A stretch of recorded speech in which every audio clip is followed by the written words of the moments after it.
is on his way to Phoenix for a package expected to include Chris Paul, Landry Shamet, and picks. We all found out on Sunday, and so did Chris Paul apparently. Here he is on Good Morning America earlier today. I was surprised too. I found out on the plane yesterday flying here for this. You know, in this league, anything can happen, so you just figure out what's next. You literally found out on the plane. Absolutely. Wow. What was your first reaction? Don't push him any further. He's trying to be nice about it. He is, right? Yeah. What's happening? All right, now it's unlikely that Chris Paul will be suiting up for the Wizards. Woj reported that they are looking at a third team that would, send Chris Paul to a contender. Now, Ramona, what do you think the future is for Chris Paul?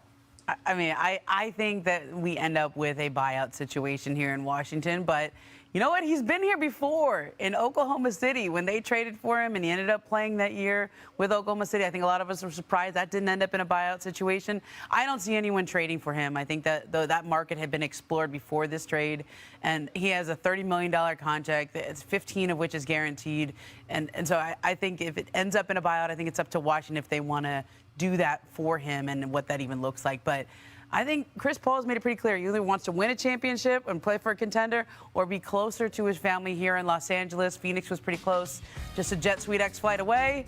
Los Angeles, they got two teams that would need a point guard. So if I was looking at both of them, I would say the Clippers would be more likely than the Lakers because of the fit issues. But there's an interesting clip going around, Chris Paul talking about Tyronn Lue and how much respect he has for him as a head coach. Well, I'll tell you what, it's a 5-hour drive from Washington, D.C. to Winston-Salem, North Carolina. Chris Paul's never played in the Eastern Conference. And Ramona mentioned Oklahoma City. Do you remember that when Chris was playing for the Thunder, everybody thought he was going to ask out. Everybody thought he was going to be upset about it. And he was a consummate professional. He made that team better, and he willed them to much greater success than anybody ever expected. So Washington knows that. Like, Chris is such a gamer that he's not going to go there and just give up and walk away and stomp his feet based on what happened in Oklahoma City. But that being said, Ramona and I also know he's like L.A. through and through now. His two kids are there. His wife's there. To have that opportunity to not only have your kids close by, put Los Angeles on your chest for either city, but also get ingrained in the LA community in terms of television. With Bob Iger giving him some mentorship. I think being in LA is probably his number one choice, regardless to which team it is.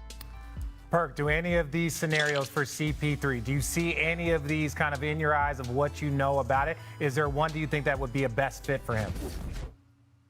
Well, just CP3 and I are the same age. So that means that his time is running out when it comes down to his basketball career. And there's no disrespect to him, but I think I know CP3 wants to win a title. And when I look at the two LA teams, he can't go wrong with either one. But if I had to pick one for him, it would actually be the Lakers. And I go back to when they won the championship in the bubble, and I look at what Rondo did for Anthony Davis. Rondo every single night got Anthony Davis 8 to 10 easy buckets. Hell, he even got LeBron James 6 to 8 easy points a night. So when I think about what CP3 and AD could do in the pick and roll, because everybody talk about the relationship with LeBron and CP3 and how close they are, and rightfully so. But I'm looking at how can you maximize and get the most out of Anthony Davis? And you do that by putting up one of the best to ever do it for us floor generals on the floor with him so you can make the game easy for AD.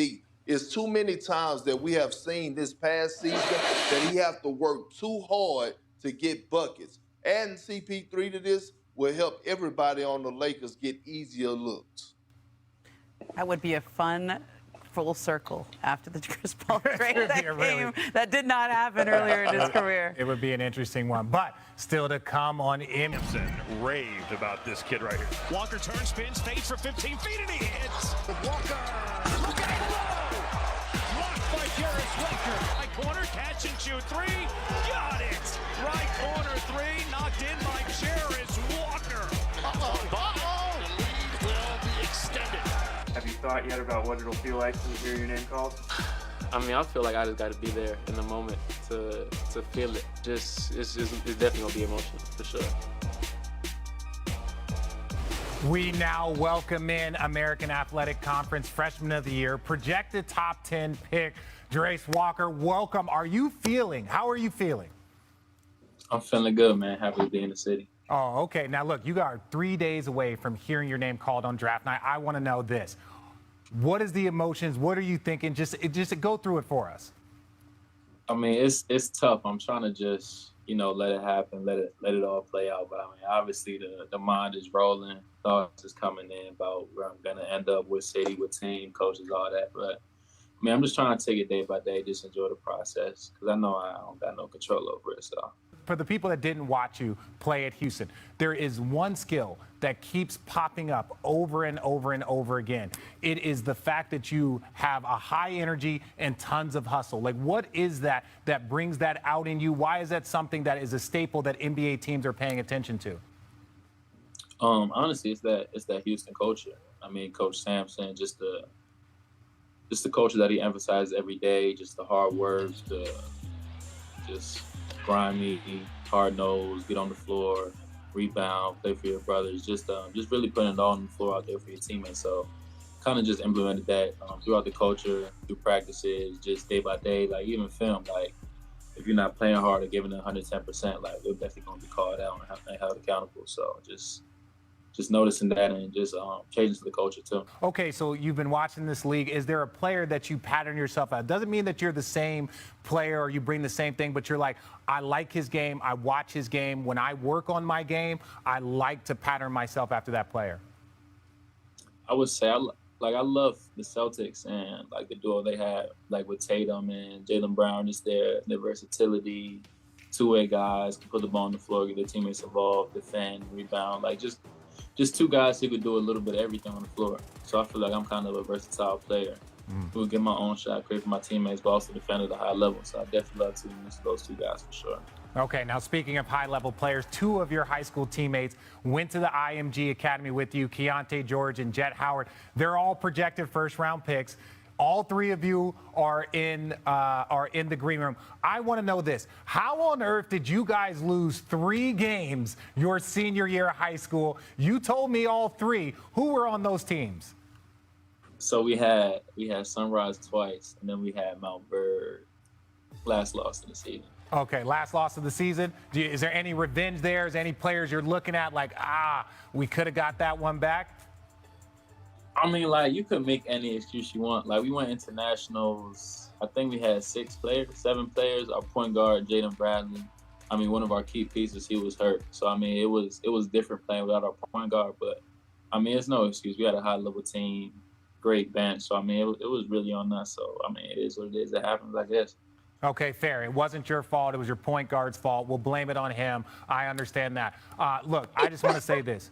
Good luck. I look forward to seeing you on draft day. I look forward to seeing the fit. You guys know, as long as I'm associated with NBA Today, we will be covering this day. Look at this picture. We got Lil Rich in the building. God. Look at Lil Rich. Love it. We got Bronny. We got Bryce. We got Bronny. Look how young. Look how little they are. He's going to USC. That little kid is going to USC. That is trippy. Deli, look at the squad. We got James Jones up here running things. Man, look, we had an amazing squad, amazing team. We even got Steve's bald forehead up here. But that's not the only anniversary. Where's Big? Let's give a little something to the big fella. Let's give a little something to the big fella. You got another video for him?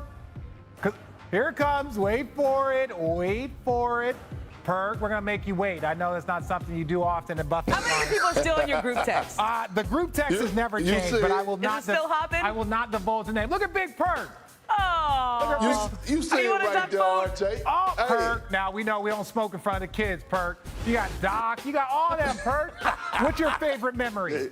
Well, hey, look, what you hide in the dark go come to light anyway. Might as well. We don't care about his. We don't care about it. NBA Today.